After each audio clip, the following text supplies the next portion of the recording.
Hello बच्चों, आपका हमारे चैनल हिंदी वाणी में स्वागत है। पिछले भाग में हमने पढ़ा था कक्षा 8वीं की पाठ्य पुस्तक भारत की खोज का दूसरा पाठ का नाम है तलाश। आज इस भाग में हम इस पाठ से लिए गए अभ्यास के प्रश्नोत्तर पढ़ेंगे। हमारा पहला प्रश्न है, नेहरू जी ने भारत की तलाश क्यों करनी चाहिए? उत्तर है, नेहरू जी को बहुत कुछ ऐसा देखने को मिला जिनमें भारत के वास्तविक मूल्यों की झलक नहीं मिलती थी, इसलिए उन्होंने भारत की तलाश करके पुनः भारत के विशेष मूल्यों को जनता के सामने लाना चाहा। हमारा अगला प्रश्न है, हिमालय के हृदय से कौन कौन सी मुख्य नदियां निकलती हैं? उत्तर है, हिमालय पर्वत के हृदय से सिंधु, ब्रह्मपुत्र, यमुना व गंगा आदि प्रमुख नदियां निकलती हैं। हमारा अगला प्रश्न है, भारत के अतीत की झांकी के अवलोकन से नेहरू क्या निष्कर्ष निकालते हैं? उत्तर है, भारत के अतीत की झांकी के अवलोकन से नेहरू जी यह निष्कर्ष निकालते हैं कि भारतीय सभ्यता व संस्कृति भले ही कितनी प्राचीन हो जाए, लेकिन उसका महत्व सदा बना रहेगा। वर्तमान भारत की नींव का आधार ही प्राचीन भारतीय संस्कृति व सभ्यता है। हमारा अगला प्रश्न है, भारत की शक्ति के स्रोतों के पतन के प्रमुख कारण क्या थे? उत्तर है, भारत की शक्ति के स्रोतों के पतन के मुख्य कारण निम्नलिखित हैं। 1. भारत तकनीकी दौड़ में निरंतर पिछड़ता जा रहा था। 2. भारतीयों में मानसिक सजगता और तकनीकी कौशल की कमी हो रही थी। 3. लोगों में आगे बढ़ने की लालसा व परिश्रम की चाह कम हो रही थी। 4. अनुकरण पद्धति बढ़ती जा रही थी। 5. कार्य करने की बजाय साहित्य को बढ़ावा मिलने लगा। 6. संकीर्ण रूढ़िवादी मानसिक धारणाएं बढ़ती जा रही थी। 7. भारत गतिहीनता व जड़ता की ओर बढ़ने लगा था। अगला प्रश्न है, भारत की शक्तियों का ह्रास होने पर भी लेखक का क्या मत है? उत्तर है, भारत की शक्तियों का पतन होने पर भी लेखक का मत है कि भले ही भारत का प्राचीन बाहरी ढांचा बचा हो, लेकिन उसके अंदर निरंतर बदलाव आते रहे। यही कारण है कि भारत ने अपना अस्तित्व न खोया, उसकी निरंतरता सदैव बनी रही। अगला प्रश्न है, भारत की अमरता को देखकर नेहरू जी के मन में क्या विचार उठते थे? उत्तर है, भारत की अमरता को देखकर नेहरू जी के मन में यह विचार उठते थे कि आखिर यह भारत है क्या? अतीत में यह किस विशेषता का प्रतिनिधित्व करता था? उसने अपनी प्राचीन शक्ति को कैसे खो दिया? विशाल जनसंख्या का बसेरा होने पर भी आज उसके पास ऐसा क्या बचा है जिसे जानदार कहा जा सके? आधुनिक विश्व से उसका तालमेल किस रूप में बैठता है? अगला प्रश्न है, नेहरू जी भारत को एक आलोचक की दृष्टि से क्यों देखना चाहते थे? उत्तर है, नेहरू जी भारत को एक आलोचक की दृष्टि से देखना चाहते थे क्योंकि वे अतीत के पसंद व नापसंद दोनों पक्षों का अवलोकन करना चाहते थे। अगला प्रश्न है, सिंधु घाटी में स्थित मोहनजोदड़ो के एक नगर की क्या विशेषता थी? उत्तर है, सिंधु घाटी में स्थित मोहनजोदड़ो के एक नगर की यह विशेषता थी कि 5000 वर्ष पूर्व निर्मित होने पर भी यहाँ की सभ्यता पूर्णतः विकसित थी और यही आधुनिक सभ्यता का आधार भी। यहाँ की संस्कृति व सभ्यता निरंतर परिवर्तनशील व विकासमान रही।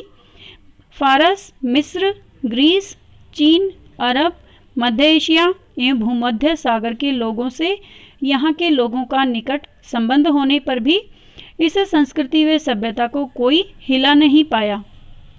अगला प्रश्न है, नेहरू जी ने विदेशियों द्वारा रचित भारतीय साहित्य का अध्ययन क्यों करना चाहा? उत्तर है, नेहरू जी ने विदेशियों द्वारा रचित भारतीय साहित्य का अध्ययन करना चाहा ताकि भारत की विशेषताओं की बारीकियों का अध्ययन कर सकें। अगला प्रश्न है, नेहरू जी कश्मीर की ओर अधिक आकर्षित क्यों होते थे? उत्तर है, नेहरू जी के पूर्वज कश्मीर के रहने वाले थे। उनके जीवन का काफ़ी समय भी कश्मीर की वादियों में बीता, इसलिए वे कश्मीर की ओर अधिक आकर्षित होते थे। अगला प्रश्न है, सिंधु नदी की क्या विशेषता है? उत्तर है, सिंधु नदी को इंडस भी कहा जाता है। यह हिमालय पर्वत में से निकलती है। भारत का नाम इंडिया या हिंदुस्तान भी इसी नदी के आधार पर पड़ा है। अगला प्रश्न है, विशाल पर्व कुंभ स्नान पर्व के बारे में नेहरू जी के क्या विचार थे? उत्तर है, विशाल पर्व कुंभ स्नान पर्व को देखकर नेहरू जी को हैरानी होती है कि इतने वर्षों से निरंतर इस गंगा स्नान की महत्ता बनी हुई है। भारत की अनगिनत पीढ़ियों का इस नदी के साथ लगाव रहा है। हजारों वर्षों से उनके पुरखे गंगा स्नान के लिए भारत के कोनों से आते रहे हैं। आज वर्तमान में भी इसकी आस्था ज्यों की त्यों बनी है। अनगिनत लोग दूर दूर से गंगा स्नान के लिए आज भी आते हैं। अगला प्रश्न है, प्राचीन संस्कृति को मानते हुए जवाहरलाल नेहरू को महात्मा बुद्ध, अशोक व अकबर कैसे प्रतीत हुए? उत्तर है, प्राचीन सभ्यता का अध्ययन करने पर वर्तमान में भी जवाहरलाल नेहरू को ऐसा प्रतीत हुआ जैसे महात्मा बुद्ध अपना पहला उपदेश दे रहे हों, अशोक के स्तंभ व शिलालेख उसकी महानता उजागर कर रहे हों और अकबर आज भी विद्वानों के साथ वाद विवाद द्वारा लोगों की सामाजिक व धार्मिक समस्याओं को सुलझाने में लगा हो, अर्थात युगों बाद भी वे सजीव प्रतीत होते हैं। क्या नेहरू जी का भारत के इतिहास का एक आलोचक की भांति निरीक्षण करना सही था? उत्तर है, नेहरू जी का भारत के इतिहास का निरीक्षण आलोचक की भांति करना पूर्णतया सही था, क्योंकि वे अपनी विद्वता के कारण इस बात से परिचित थे कि जीवन में सकारात्मक व नकारात्मक पहलू साथ साथ चलते हैं। इसी आधार पर वे भारत के इतिहास के सही व गलत दोनों पहलुओं पर विचार कर सके। अगला प्रश्न है, एशिया की शक्ति कम होने पर भी कौन सा द्वीप आगे निकला और क्यों? उत्तर है, एशिया की शक्ति कम होने पर यूरोप ने प्रगति की, क्योंकि उसने तकनीकी विकास की ओर कदम बढ़ाए थे। अगला प्रश्न है, शक्ति पाकर यूरोप ने क्या किया? उत्तर है, शक्ति पाकर यूरोप ने पूर्व के देशों पर अधिकार करना चाहा। अगला प्रश्न है, भारतीयों ने स्वयं सक्षम होते हुए भी अनुकरण पद्धति क्यों अपनाई? अनुकरण का अर्थ है नकल करना। उत्तर है, भारतीयों में सक्षमता होते हुए भी नवीन करने की चाह और परिश्रम कम हो गया था। यही कारण है कि उन्होंने दूसरे देशों का अंधानुकरण करना शुरू कर दिया था। अगला प्रश्न है, भारतीयों ने किन संकीर्ण धारणाओं को अपनाया? उत्तर है, भारतीयों ने निम्न संकीर्ण धारणाओं को अपनाया। 1. महासागरों को पार न करना। 2. मूर्ति पूजा की ओर कदम बढ़ाना। अगला प्रश्न है, नेहरू जी किसानों को किस प्रकार समझाना चाहते थे? उत्तर है, नेहरू जी किसानों को सीधी सादी भाषा में भारत की विशालता, अखंडता व महत्वता से परिचित करवाना चाहते थे। अगला प्रश्न है, भारत की शक्तियों का ह्रास होने पर भी लेखक का क्या मत है? उत्तर है, भारत की शक्तियों का पतन होने पर भी लेखक का मत है कि भले ही भारत का प्राचीन बाहरी ढांचा ही बचा हो, लेकिन उसके अंदर निरंतर बदलाव आते रहे। यही कारण था कि भारत ने अपना अस्तित्व न खोया, उसकी निरंतरता सदैव बनी रही। अगला प्रश्न है, भारतीय संस्कृति की क्या विशेषता है? उत्तर है, भारतीय संस्कृति की यह विशेषता है कि प्राचीन में व नवीन में सामंजस्य स्थापित करना, पुराने को बनाए रखने व नए विचारों को आत्मसात करने का सामर्थ्य होना।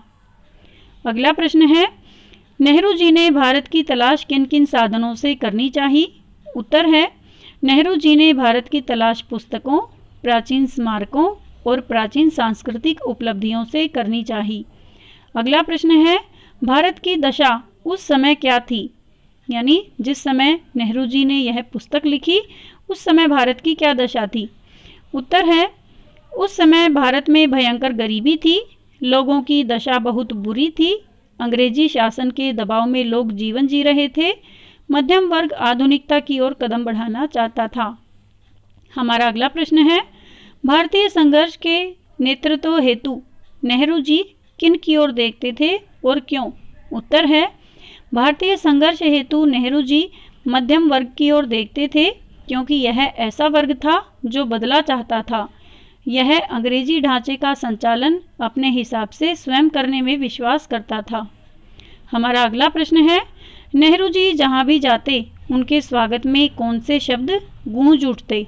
उत्तर है, नेहरू जी जहाँ भी जाते उनके स्वागत में भारत माता की जय का स्वर गूंज उठता। हमारा अगला प्रश्न है, बुद्धिजीवियों के समक्ष कैसे भारत की तस्वीर आई? उत्तर है, बुद्धिजीवियों के समक्ष ऐसे भारतीयों की तस्वीर आई जो भारत के वास्तविक मूल्यों को पूर्णतया भुला चुके थे। हमारा अगला प्रश्न है, नेहरू जी ने भारत की तलाश क्यों करनी चाहिए? उत्तर है, नेहरू जी को बहुत कुछ ऐसा देखने को मिला जिनमें भारत के वास्तविक मूल्यों की झलक नहीं मिलती थी, इसलिए उन्होंने भारत की तलाश करके पुनः भारत के विशेष मूल्यों को जनता के सामने लाना चाहा। हमारा अगला प्रश्न है, नेहरू जी के हृदय का दर्द क्या था? उत्तर है, नेहरू जी जानते थे कि भारत अपने में सभी विशेषताएं होते हुए भी अधीनता का जीवन व्यतीत कर रहा है।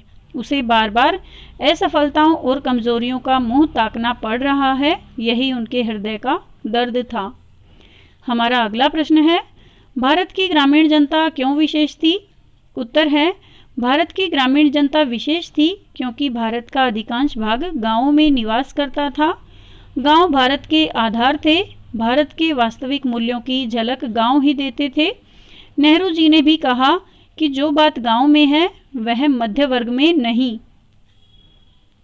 हमारा अगला प्रश्न है, नेहरू जी ने भारतीयों से बहुत अपेक्षाएं क्यों नहीं रखी?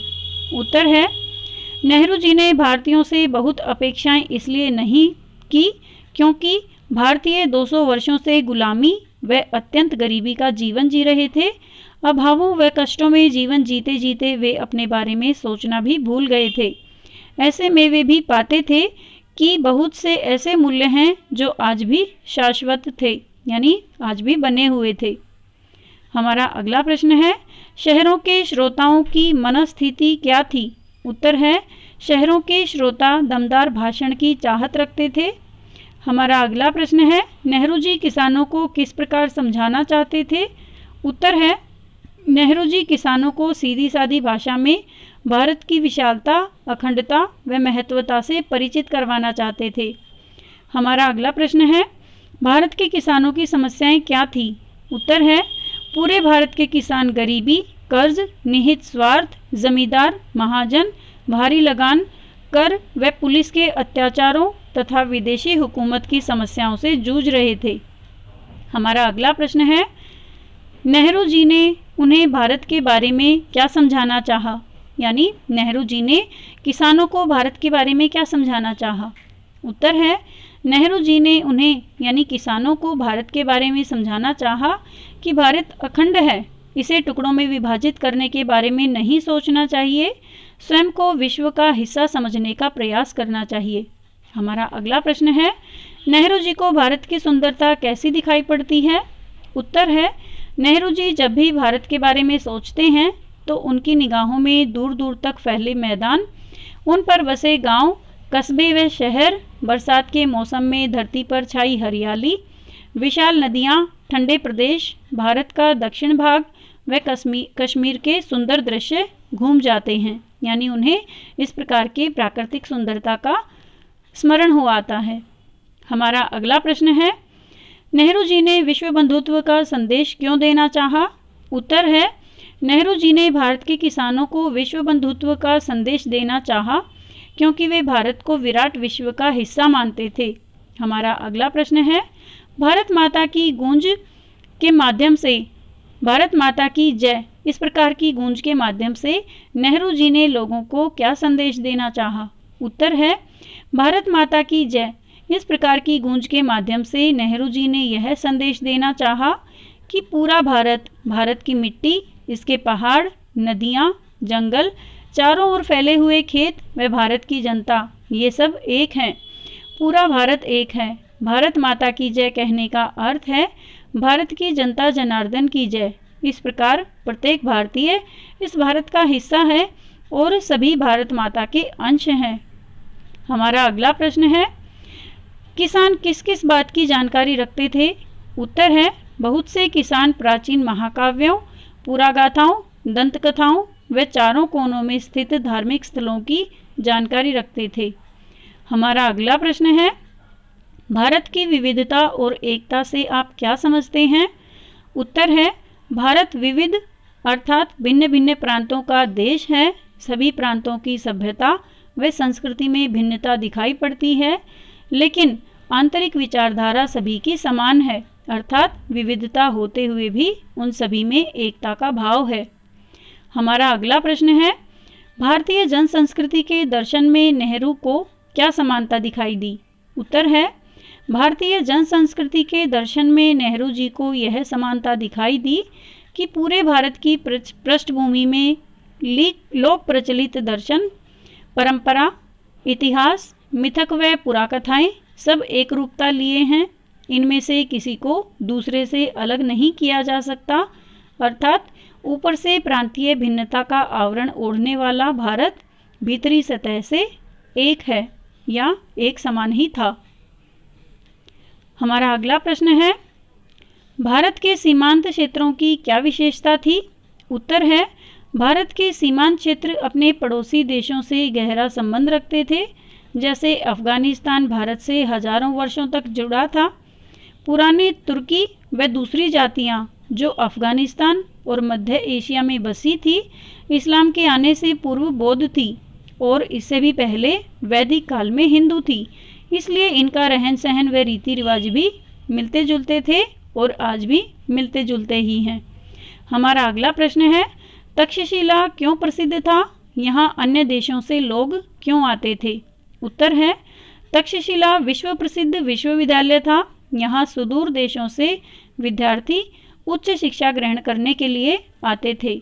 हमारा अगला प्रश्न है, भारतीयों पर भारतीयता की गहरी छाप कैसे दिखाई पड़ती है? उत्तर है नेहरू जी जब भी पूरे भारत का अवलोकन करते तो पाते कि बंगाली, मराठी, गुजराती, तमिल, आंध्र, उड़िया, असमी, कन्नड़, मलयाली, सिंधी, पंजाबी, पठान, कश्मीरी, राजपूत और हिंदुस्तानी भाषा बोलने वाली विशाल जनता से बसा मध्य भारत सैकड़ों वर्षों से अपनी अलग अलग पहचान बनाने के बावजूद आंतरिक भावनाओं से सभी एक हैं। सबके अंदर एकता की भावना है, सबकी एक विरासत है, नैतिक व मानसिक धारणाएं भी समान हैं। कितनी ही विदेशी जातियों ने भारत पर आक्रमण किए व सत्ता भी कायम की, लेकिन भारतीयों की भारतीयता अर्थात भारत की सभ्यता व संस्कृति को कोई भी डगमगा नहीं सका। इसलिए यह कहना असत्य नहीं कि भारतीयों पर भारतीय की गहरी छाप दिखाई देती है, यानी मानसिक रूप से या इनका सोचने समझने का तरीका जो है वो आज भी एक समान ही है। हमारा अगला प्रश्न है, देहाती व निरक्षर लोगों को देखकर नेहरू जी को क्यों हैरानी हुई? उत्तर है देहाती और निरक्षर लोगों को प्राचीन महाकाव्य रामायण और महाभारत तथा अन्य ग्रंथों के सैकड़ों पद याद होना, अपनी बातचीत के दौरान उनके उदाहरण देना, नैतिक उपदेश देना व साहित्यिक बातें करने पर नेहरू जी को हैरानी होती थी कि ये लोग निरक्षर होने पर भी बौद्धिक रूप से पूर्ण समझ रखते थे, यानी ये बौद्धिक रूप से सजग और साक्षर हैं। केवल इन्हें पढ़ना लिखना नहीं आता, इसके अतिरिक्त उन्हें हर प्रकार का ज्ञान और अनुभव है। हमारा अगला प्रश्न है, भारतीयों की दशा कैसी थी? उत्तर है भारत के लोग गरीबी व विपत्तियों का जीवन जी रहे थे। समाज में भ्रष्टाचार बढ़ रहा था और निरंतर अभाव और असुरक्षा की स्थिति बनी थी। हमारा अगला प्रश्न है, अभावग्रस्त जीवन जीते हुए भी भारतीयों की क्या विशेषता थी? उत्तर है अभावग्रस्त जीवन जीते हुए भी स्वभाव से नम्रता व भलमनसाहत उनकी विशेषता थी, जो उन्हें सांस्कृतिक विरासत में प्राप्त हुई, जिसे बड़े से बड़ा दुर्भाग्य भी न मिटा सका। ये हमारे पाठ नंबर 2 के सभी अभ्यास प्रश्नोत्तर हैं। उम्मीद है बच्चों आपको ये प्रश्नोत्तर समझ में आ गए होंगे। अगले भाग में हम अगला पाठ यानी पाठ 3 पढ़ेंगे। धन्यवाद।